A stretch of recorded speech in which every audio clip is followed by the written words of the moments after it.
beautiful legacy. Every line, every curve leaves a trace of who we were. Hello and welcome. You are listening to A Beautiful Legacy. I am your host, Tiago Pinto, and this is your short moment to look at the objects, systems, and ideas that shaped how we live, shop, work, and move. In this chapter, we are starting with the work, because sometimes legacy is compressed into one object, one room, one system. A logo seems small, a few letters, a campaign line, but sometimes a logo becomes more than communication. It becomes behavior, it becomes a place, it becomes something people travel to. Touch, photograph, and repeat until the image starts to shape the city itself. This is the story of Amsterdam, a city identity that began as a sentence, became a monument, and ended as a warning.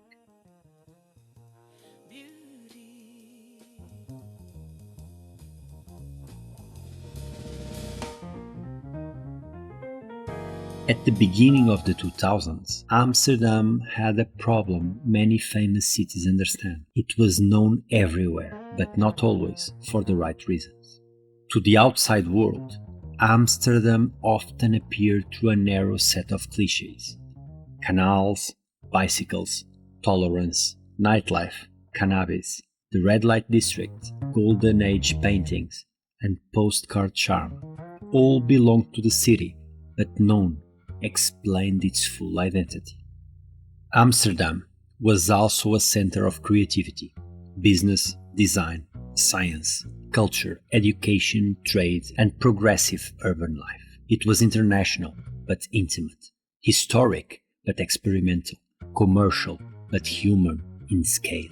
The city did not need to invent itself. It needed to organize the complexity already there. In 2004, Amsterdam introduced a new city marketing program developed by Amsterdam Partners with KesselsKramer. It carried a phrase that was almost absurdly simple.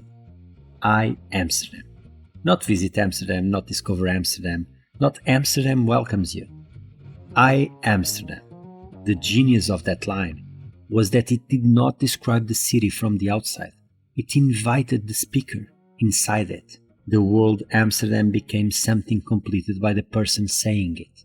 A resident could say it, a student could say it, a business could say it. A museum would definitely say it.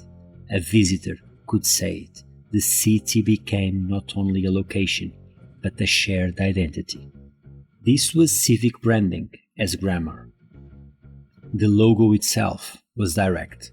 Black letters, red letters, a compact typography block with the I am separated from Amsterdam through color.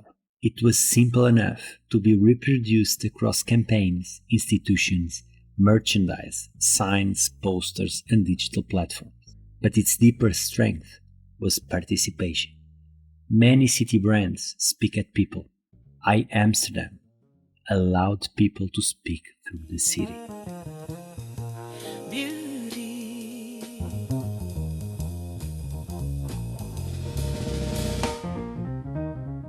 For Amsterdam, a Polish tourism identity would have made the city look attractive. But I Amsterdam did something more powerful. It made the city sound personal. The program worked because it did not reduce Amsterdam to one image. It built a flexible container for many images.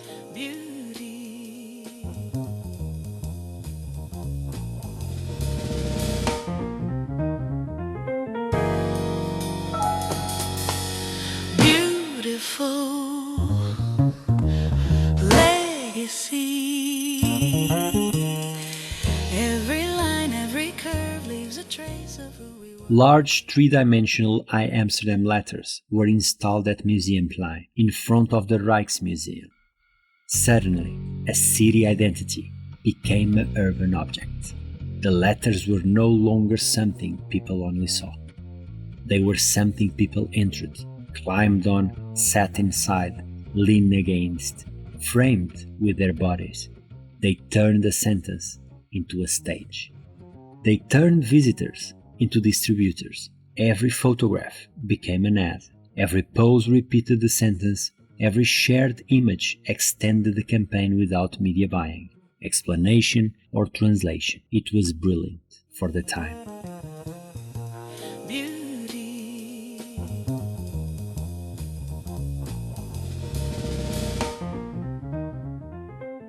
When a symbol becomes too effective, it can start to flatten the reality behind it. Over time, the Museumplein letters became one of the most photographed spots in the city. For many visitors, they were not just part of Amsterdam, they became proof of having been there. A logo created to express a complex civic identity became a destination in itself. People came to the city and queued for the brand. The object that was supposed to represent Amsterdam began to compete with us. By the late 2010s, Amsterdam was facing pressure from mass tourism. The city was struggling with overcrowding, visitor behavior, housing tension, and the feeling that central areas were becoming less livable for residents. In that context, the famous letters began to mean something different. They no longer represented only openness, belonging, and civic pride. They also represented the conversion of the city into a backdrop, a place reduced to a selfie, a destination consumed through symbols. So, in December of 2018, the city removed the large letters from Museumplein. It was a symbolic act, but also a design act. Amsterdam was not only managing traffic, it was editing its own image. The removal said something powerful. A city is not obliged to keep amplifying the version of itself that causes harm. Even a successful identity may need to be revised when behavior changes.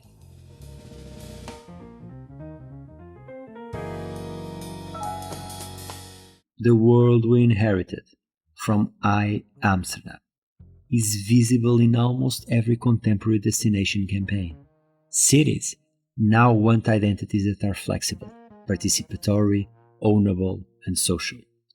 They want slogans people can complete, objects people can photograph, systems that move from airport banners to cultural festivals, from business conferences to tote bags.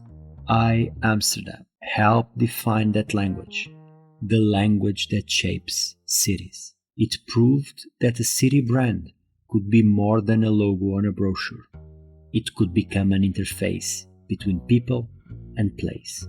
It could give institutions a shared voice. It could turn civic complexity into simple invitation. But it also left a caution. When identity design becomes too successful, it can produce behavior at a scale the original designers cannot fully control. When identity design becomes too successful, that tension is the real legacy of Amsterdam. It is not a failed logo, quite the opposite. It may be one of the most successful city identities of the 21st century because it achieved what most campaigns only promise. It entered language, it entered public space, it entered personal photographs. It made the city speak in first person. And then, when the consequences became impossible to ignore, it forced the city to ask a more mature question. What kind of attention do we want? The Amsterdam identity began with a simple promise that a city could belong to everyone who helped complete it. A resident, a visitor, a student, a business and museum, a passerby with a camera. It turned Amsterdam into a sentence spoken in the first person. And that is what made it powerful. But its legacy is not only about recognition, it is about consequence. Because once the logo became a place, the place became a ritual. And once the ritual became global, the city had to face the pressure of its own image. That is the deeper lesson of Amsterdam.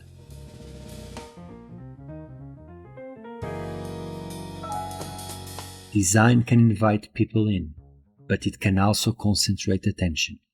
It can open a city to the world, but it can also turn that city into a backdrop. The beauty of Amsterdam is that it made identity feel human, direct, and participatory. The warning is that even the most generous design idea must eventually answer to the life around it, because a city is not only a brand, it is a living system of people, streets, homes, memories, routines, and responsibilities. And when design touches that system, it must do more than attract attention. It must help protect what made the place worth noticing in the first place. And that, truly, is a beautiful legacy. Beautiful legacy. Every line, every curve leaves a trace of who we were. You've been listening to A Beautiful Legacy. In this new chapter, we are exploring legacy through specific works. Objects, rooms, systems, graphics, and ideas that change the way we live. If this new episode shifted how you think about city branding, public space, or the hidden power of a few letters in the life of a city, follow the show and join me for the next episode. Until then, keep noticing the beauty people leave behind. Beautiful legacy. Every line, every curve leaves a trace of who we were. In the shape of a chair, in the light on a wall, someone's dream still stands tall. But